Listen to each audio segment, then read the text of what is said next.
नमस्कार, मेरा नाम है डॉक्टर पुरु धवन और आज इस वीडियो में हम बात करने वाले हैं पैरालिसिस के इलाज के बारे में, यानी ब्रेन स्ट्रोक के इलाज के बारे में।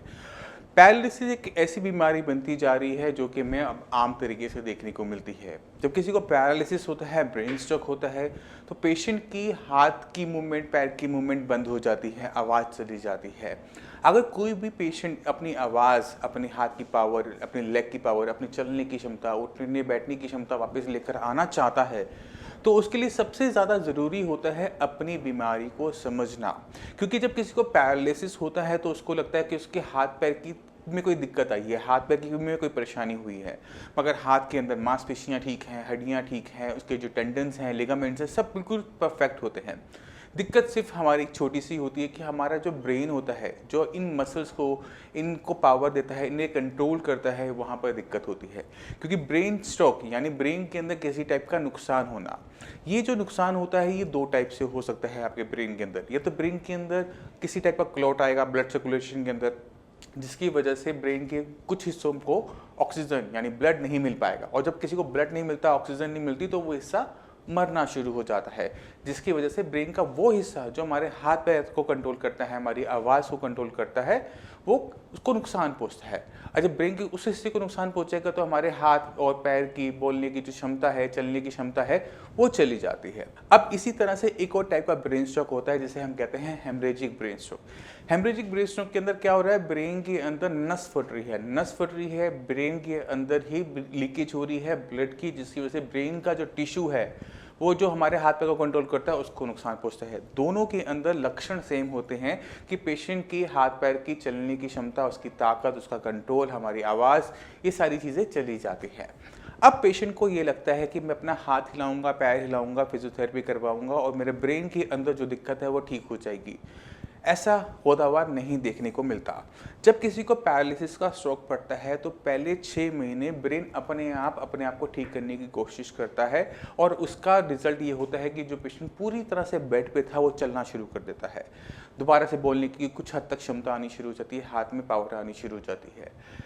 ब्रेन का वो हिस्सा मर गया था जब उसे ऑक्सीजन नहीं मिली थी। ये जो क्षमता वापस आई है, ये एक छोटा सा कंसेप्ट होता है जिसे हम एक तरीके से आप ब्रेन की हीलिंग पावर कह सकते हो, और इसे मेडिकल टर्म में कहा जाता है न्यूरोप्लास्टिसिटी। न्यूरोप्लास्टिसिटी के अंदर क्या हो रहा होता है कि ब्रेन का जो हिस्सा मर गया है उसको वो मरा ही रहता है, ब्रेन के दूसरे हिस्से उस काम को करना सीखते हैं। अब ये जो क्षमता होती है ब्रेन की अपने आप को जख्म को भरने की, अपने नुकसान को भरने की, ये पहले 6 महीने में बहुत अच्छा रिजल्ट देती है, मगर कहीं ना कहीं 6 महीने के बाद, स्ट्रोक पड़ने के 6 महीने बाद ये कहीं ना कहीं रुक जाता है।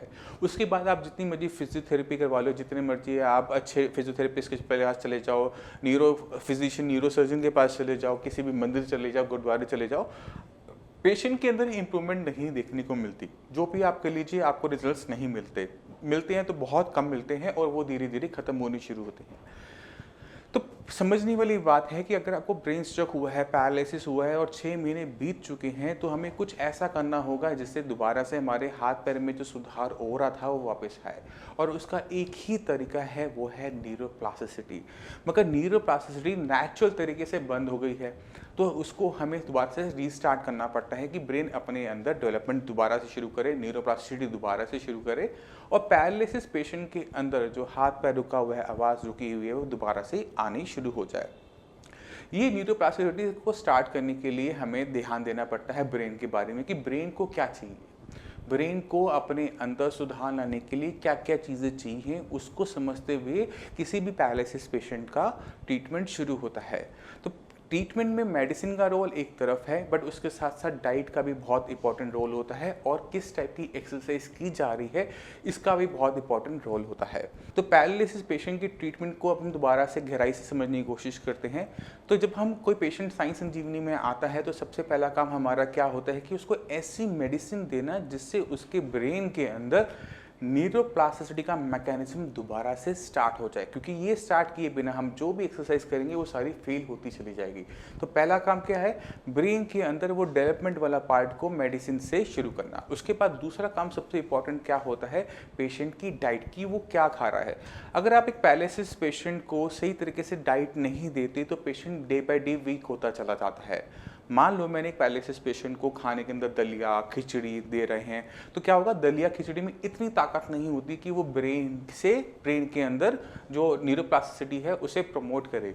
मसल्स वीक होनी शुरू हो जाती है, बॉडी में वीकनेस आनी शुरू होती है और पेशेंट की condition day by day worse होनी शुरू हो जाती है। तो जब हम पैरालिसिस पेशेंट हमारे पास आता है तो हम उसको कहते हैं कि आपने ये दलिया खिचड़ी हर टाइम नहीं खानी, आप खाइए, कोई दिक्कत नहीं, कोई ख़राब चीज़ नहीं है, बट आपने इस पर कंट्रोल करना होता है। पेशेंट को हमें देना होता है प्रोटीन, क्योंकि अपनी पूरी बॉडी को समझो, हमारी बॉडी का हर हिस्सा प्रोटीन का बना हुआ है, और अगर बॉडी ने किसी टाइप का रिपेयर करना है तो उसे प्रोटीन ही लगता है, क्योंकि वो बिल्डिंग ब्लॉक है।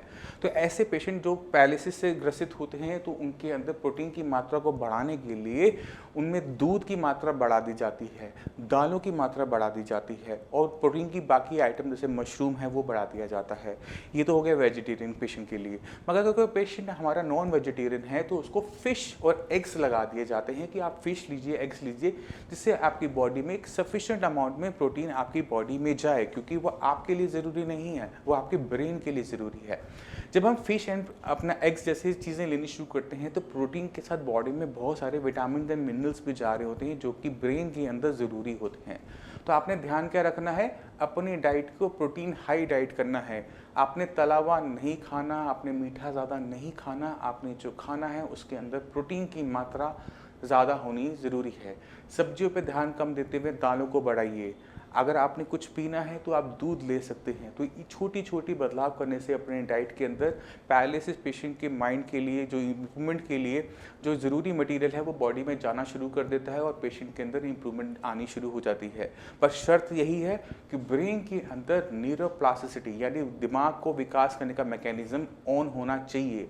अगर 6 महीने आपको अभी नहीं हुए तो आप इस डाइट का फ़ायदा उठा सकते हैं, मगर अगर आपके 6 महीने बीत चुके हैं, सारे का सारे आप ट्रीटमेंट कर रहे हैं और कुछ भी आपको रिजल्ट नहीं मिल रहा, तो आपको अपने न्यूरोप्लास्टिसिटी के मैकेनिज्म को मेडिसिनली ऑन करना पड़ेगा। उसके बाद ये जो डाइट हम आपको बता रहे हैं इसको आप फॉलो करते हैं तो आपको अपनी बॉडी के अंदर ना सिर्फ एनर्जी फील होगी बल्कि आपको खुद ब खुद लगेगा कि आपके अंदर इम्प्रूवमेंट आनी शुरू हो गई। अब पैरालिसिस पेशेंट के अंदर इन दो चीज़ों के अलावा तीसरी सबसे ज़रूरी चीज़ होती है, वो है एक्सरसाइज। ये एक्सरसाइज आपके हाथ पैर के लिए नहीं होती, ये जो एक्सरसाइज हो रही है वो आपके ब्रेन के लिए हो रही है। हमने ब्रेन को सिखाना है कि हाथ पैर कैसे चलाना है, क्योंकि हाथ पैर तो बिल्कुल ठीक है, हाथ का मांस, हाथ की जो मसल्स हैं, हड्डियां हैं, टेंडन है, लिगामेंट है, सब कुछ परफेक्ट है, वहाँ कुछ नहीं हुआ, सिर्फ ब्रेन से सिग्नल नहीं आ रहा। अब जब सिग्नल आना शुरू हो जाता है, उस सिग्नल को किस तरह से हमने यूज़ करना है अपनी मसल्स को मूव करने के लिए, ये हमें अपने ब्रेन को बताना होता है। तो अक्सर पैरालिसिस पेशेंट के अंदर मैक्सिमम फिजियोथेरेपिस्ट सबसे बड़ी मिस्टेक क्या कर रहे होते हैं कि पेशेंट की सारी एक्सरसाइज लेटा के करवा रहे होते हैं। अगर आपका पैरालिसिस पेशेंट लेट के एक्सरसाइज कर रहा है, वो लेट के एक्सरसाइज करने में अच्छा होता चला जाएगा। फिजियोथेरेपिस्ट आपको कहेगा देखो ये पहले मूवमेंट नहीं होती थी, ये अब मूवमेंट होने लगी, मगर जैसे ही आप पेशेंट को खड़ा करोगे चलाने के लिए तो आपको उसमें 1% की भी इम्प्रूवमेंट नहीं देखने को मिलती, क्योंकि ब्रेन ने लेट के एक्सरसाइज करना ज़्यादा अच्छे तरीके से सीखा। क्योंकि जब हम लेटे हुए हैं तो हमारे बॉडी का वेट हमारी मसल्स पे, हमारी बॉडी पे नहीं पड़ता, मगर तो इसलिए वहाँ पर एक्सरसाइज करना बहुत आसान होता है, वहाँ पे इम्प्रूवमेंट लाना बहुत इजी होता है। मैं जब हम पेशेंट को खड़ा करते हैं तो अगर आप खड़े में तो खुद ध्यान से देखिए, आपकी कमर में दर्द होता है, आपको अपनी बैक में मांसपेशियाँ जब दुखती हैं खड़े रह जाता रहने से, आपको परेशानी महसूस होनी शुरू होती है, इसलिए आप बैठना पसंद करते हो। तो ये जब हम खड़े पोजीशन में आते हैं तो हमारी बॉडी की बहुत सारी मसल्स एक साथ काम करना शुरू करती है। वो आपकी बैक से लेकर आपकी टोस तक की सारी मसल्स एक साथ मिलकर काम करती है, तब जाकर आप खड़े हो पाते हो। मगर लेट के ऐसा कुछ भी नहीं हो रहा होता। तो पहली चीज़ आपने ध्यान के रखनी है कि पैरालिसिस पेशेंट की कोई भी एक्सरसाइज आप करवाते हैं या तो वो सिटिंग पोजीशन में होगी या फिर वो स्टैंडिंग पोजीशन के अंदर होगी। आपने पेशेंट को लाई डाउन करवा कर, लिटा कर कोई भी एक्सरसाइज नहीं करवानी, क्योंकि उसका रिजल्ट यही होगा कि पेशेंट उसमें तो अच्छा होता चला जाएगा बट उसकी बैठने की दिक्कत बनी रहेगी, उसकी बैलेंस बनाने की दिक्कत बनी रहेगी, उससे अपना पैर आगे की तरफ मूव नहीं होगा। जब हम अपना पैर आगे की तरफ बढ़ाते हैं तो हम अपना सारा वजन एक टांग पे डाल देते हैं। अगर यही टांग पैरालाइज्ड है, उसकी पूरी मसल सारी काम नहीं कर रही, तो ये काम बहुत मुश्किल हो जाता है। पेशेंट उस टांग पे वेट नहीं डालता और उसकी चाल बहुत अजीब तरीके से हो जाती है। पेशेंट को बैलेंस बनाने में दिक्कत होती है, पेशेंट को लगता है कि मैं गिर जाऊंगा।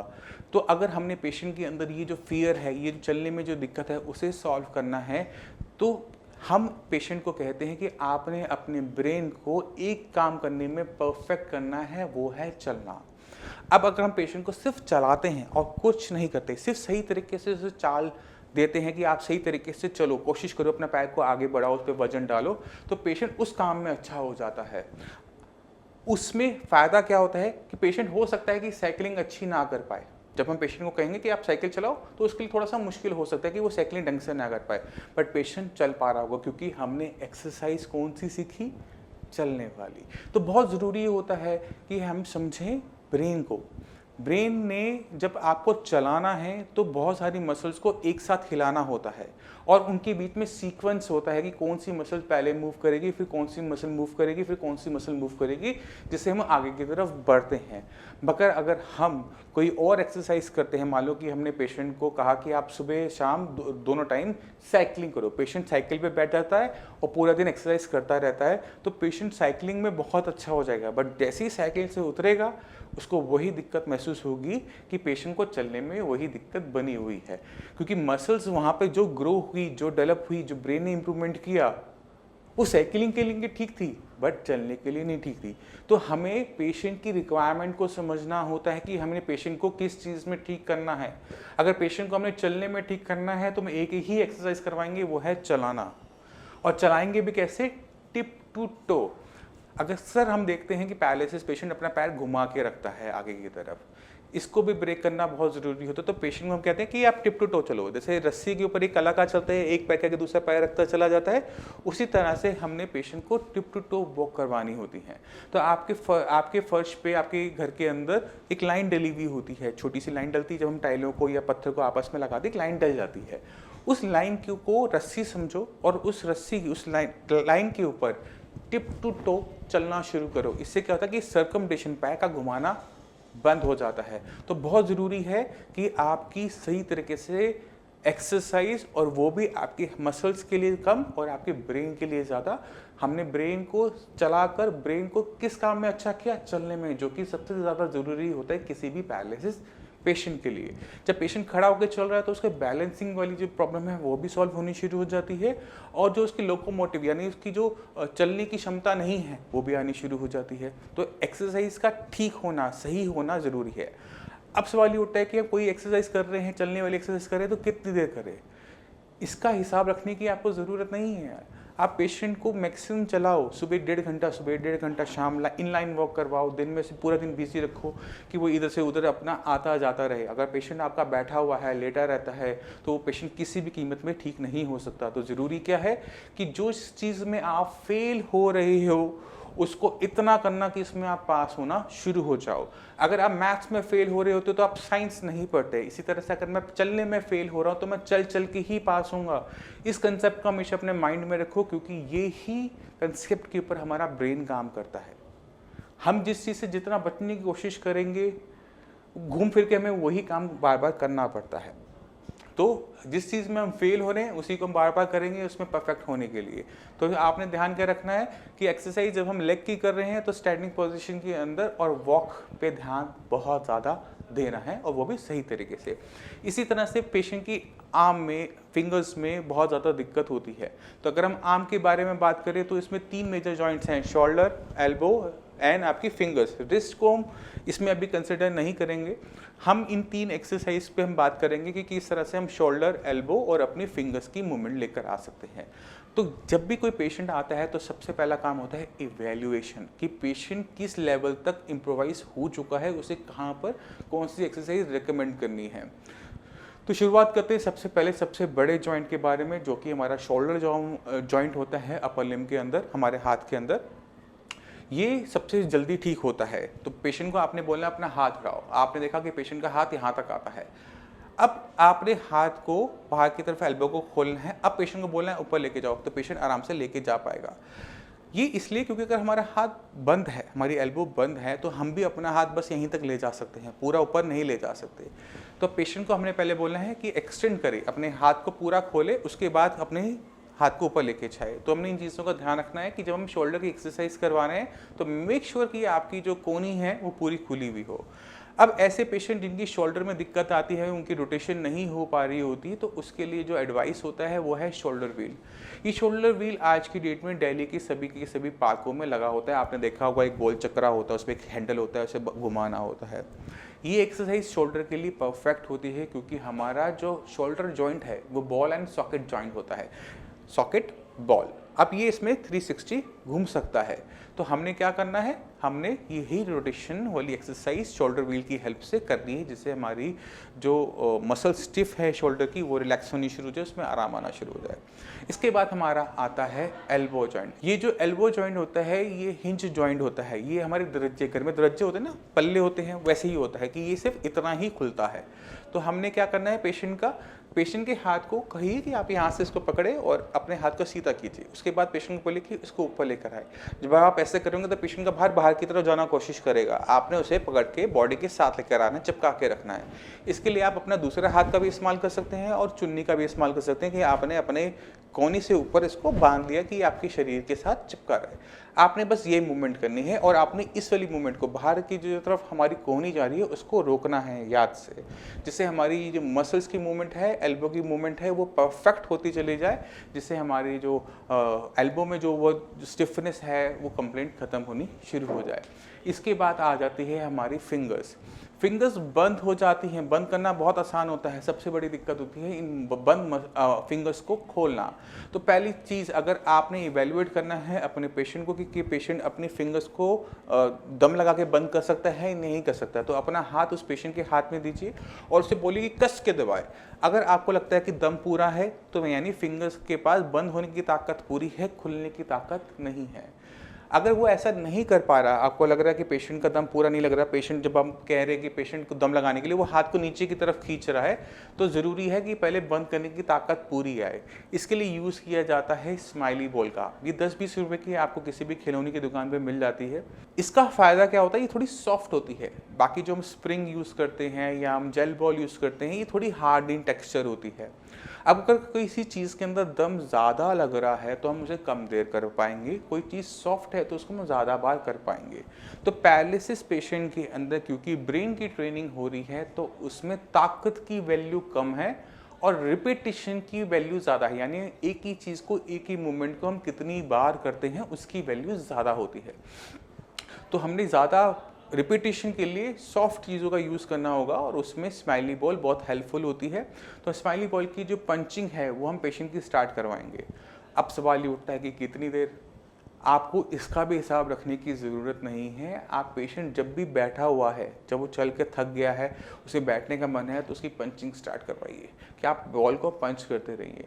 मगर ये ऐसे सिर्फ बैठ के पंच करना किसी के लिए भी बोरिंग होता है, तो पेशेंट को बोलिए कि आप ऊपर वाले का नाम ले सकते हैं, जिस भी आप ऊपर वाले को मानते हैं उसकी नाम पर आप उस बॉल को पंच करना स्टार्ट करेंगे तो फिंगर्स की बंद करने की जो ताकत है वो बढ़नी शुरू हो जाती है। ये तो बात होगी बंद करने की। अब सवाल उठता है कि हम किस तरह से फिंगर्स को खोलने की ताकत दे सकते हैं, किस तरह से उसकी एक्सटेंशन को हम शुरू करवा सकते हैं, क्योंकि ये सबसे बड़ी दिक्कत होती है। पैरालिसिस का पेशेंट जब साइंस इंजीनियरिंग में आता है तो उसकी आवाज़ हो, उसकी लेग मूवमेंट हो, उसकी आर्म की मूवमेंट हो, सब आ जाती है। सबसे बड़ी दिक्कत किसी भी पेशेंट को महसूस होती है कि फिंगर्स खुलने में दिक्कत कर रही होती है, और बिना फिंगर खुले आपका पूरा आर्म, पूरा हाथ किसी काम का नहीं होता। तो हमने इस पे बहुत ज़्यादा काम करना होता है कि हमारी फिंगर्स खुले। तो तरीका ये होता है कि पेशेंट को सामान रख दीजिए टेबल के ऊपर, कि जैसे आपका पेपर वेट हो गया, टीवी का रिमोट हो गया, एसी का रिमोट हो गया, उसे पकड़वा लेंगे, पकड़ लिया। अब आपने पेशेंट को बोलना है कि इसे छोड़े, क्योंकि छोड़ने के लिए उंगलियां खोलनी पड़ेंगी और ये खुलने के लिए आपको ब्रेन से ही इसे कंट्रोल करना पड़ेगा, क्योंकि सामान को छोड़ने की ही पावर हमने पेशेंट को देनी है। इसलिए इसको बोलिए कि जो सामान हमने पकड़ रखा है उसे छोड़ने की कोशिश कीजिए। ये काम जितना आसान मेरे लिए है उतना ही मुश्किल एक पैरालिसिस पेशेंट के लिए होता है, और जितना हम फिंगर्स को खोलने की प्रैक्टिस करेंगे उतना ही फ़ायदा हमें दिखने को मिलता है। अब पेशेंट की अगर फिंगर्स में थोड़ी बहुत मूवमेंट आनी शुरू हो जाती है तो सबसे बड़ी दिक्कत रह जाती है, वो है कोऑर्डिनेशन की। पेशेंट का हाथ कांपता रहता है, वो कोई भी काम करना चाहता है तो वो अपने दूसरे हाथ से कर लेता है और अपने पैरालिसिस वाला हाथ यूज़ नहीं करता। तो आपको पेशेंट का समझना पड़ता है कि पेशेंट ने क्या काम पूरी ज़िंदगी बहुत ज़्यादा किया है। पेशेंट अगर टाइपिंग ज़्यादा करता आया क्योंकि उसकी जॉब ऐसी थी, तो पेशेंट को हम टाइपिंग स्टार्ट करवाते हैं कि दोनों हाथ से आप टाइपिंग करने की कोशिश कीजिए। अगर पेशेंट ने खेती पूरी ज़िंदगी की है तो उससे हम पौधे लगवाते हैं कि दोनों हाथ से आप यूज़ करते हुए मिट्टी खोदिए, उसमें पौधा लगाइए, उसमें खाद डालिए, क्योंकि ये काम वो पूरी ज़िंदगी करता रहा है। उसके ब्रेन के अंदर इसकी मेमोरी ऑलरेडी सेट है, हमने उसको यूज़ करना होता है। तो आपने जो दूसरी एक्सरसाइज हम आम के लिए सिलेक्ट करेंगे वो पेशेंट की ऑक्यूपेशन पे ज़्यादा डिपेंडेंट होती है कि पेशेंट ने पूरी ज़िंदगी क्या किया है। अब जैसे हम अपने घर की सीढ़ियाँ चढ़ते हैं, लाइट ना भी हो तो बिना देखे भी हम अपनी घर की सीढ़ियाँ चढ़ लेते हैं बिना गलती किए। मगर अगर आपको मैं कहूँ कि आप मेरे घर आइए और लाइट मैं बंद कर दूँ तो आपके लिए वही सीढ़ियाँ चढ़ना मुश्किल टास्क हो जाता है, क्योंकि हमारे ब्रेन में उसकी मेमोरी नहीं है। इसी तरह से ब्रेन की मेमोरी को समझिए कि पेशेंट ने पूरी ज़िंदगी क्या काम किया है और वही काम पेशेंट से बार बार करवाएंगे तो पेशेंट में इम्प्रूवमेंट होगी। तो आपको ऑक्यूपेशन सिलेक्ट करना पड़ेगा कि क्या ऑक्यूपेशन रहा, ब्रेन ने क्या काम पूरी ज़िंदगी किया है, किस चीज़ की मेमोरी है, और उस काम को हम इम्प्रोवाइज़ करवाने की कोशिश करेंगे और उसमें हमें इम्प्रूवमेंट अच्छी देखने को मिलती है। तो इस तरह से हम पैरालिसिस पेशेंट की पूरी ट्रीटमेंट करते हैं। तो 3 चीज़ें इंपॉर्टेंट होगी। पहला, ब्रेन की न्यूरोप्लास्टिसिटी को मेडिसिन से ऑन करना। दूसरा इंपॉर्टेंट चीज़ है वो है डाइट की, पेशेंट क्या खा रहा है, पेशेंट की डाइट में प्रोटीन होना ज़रूरी है। तीसरी इंपॉर्टेंट चीज़ हो जाती है कि पेशेंट किस टाइप की एक्सरसाइज कर रहा है और किस एक्सरसाइज में वो अच्छा होता चला जा रहा है। वो आपको सिलेक्ट करने के लिए पेशेंट को इवैल्यूएट करना ज़रूरी होता है कि आपका पेशेंट कहाँ स्टैंड करता है। एक बार आप सब चीज़ों को इवैल्यूएट कर लेते हो, तीनों चीज़ों को एक साथ देते हो, तो पेशेंट के अंदर हमें इम्प्रूवमेंट देखने को मिलती है। और वही ज़रूरी होता है किसी भी पैरालिसिस पेशेंट के लिए कि उसकी चलने की क्षमता और काम करने की क्षमता बढ़ती चली जाए। मैं उम्मीद करता हूँ इस वीडियो से आप पैरालिसिस की ट्रीटमेंट को बहुत गहराई से समझ गए होंगे। फिर भी आपके माइंड में कोई भी डाउट हो, कुछ भी पूछना चाहते हो, तो नीचे दिए पे डॉक्टर्स होते हैं, साइंस इंजीनियरिंग के डॉक्टर्स की पूरी टीम है, श्रेयास के डॉक्टर्स की पूरी टीम है। आप उन्हें कॉल कर अपने पेशेंट के बारे में जो रिपोर्ट्स हैं आप शेयर कर सकते हैं, उनसे बात कर सकते हैं। फिर आपको फिर उस हिसाब से जो पेशेंट की रिक्वायरमेंट होती है उस हिसाब से ट्रीटमेंट, डाइट सब कुछ प्रोवाइड कर दी जाती है। तो मैं उम्मीद करता हूँ कि आप इस वीडियो से पैरालिसिस के ट्रीटमेंट के बारे में गहराई से समझ गए होंगे कि किस तरह से श्रेयास के अंदर, साइंस इंजीनियरिंग के अंदर पैरालिसिस पेशेंट को ठीक किया जाता है, कैसे उनमें मैक्सिमम इम्प्रूवमेंट लेकर आई जाती है। अब इसी के साथ आप सभी से मैं चलने के लिए आगे चाहूँगा। मिलते हैं अगली वीडियो में, तब तक के लिए नमस्कार।